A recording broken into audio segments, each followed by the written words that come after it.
మనిషి శరీరం ఎంత పెద్దదైనా కూడా నాలుక మీద ఆధారపడి ఉంటుంది. నువ్వు నోటి మాటతో నీ నోట్లో నుంచి ఏదైతే మాట్లాడతావో అదే నీ జీవితం మీద డిపెండ్ అయి ఉంటుంది.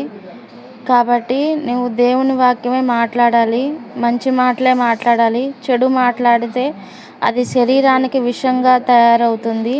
మనం మంచి నడవడిలో నడవాలంటే, నిత్య జీవంలో ప్రవేశించాలంటే మన నాలుకను దేవుని ఆధీనంలో ఉండాలి. ఎల్లప్పుడూ దేవుని వాక్యమే మాట్లాడాలి.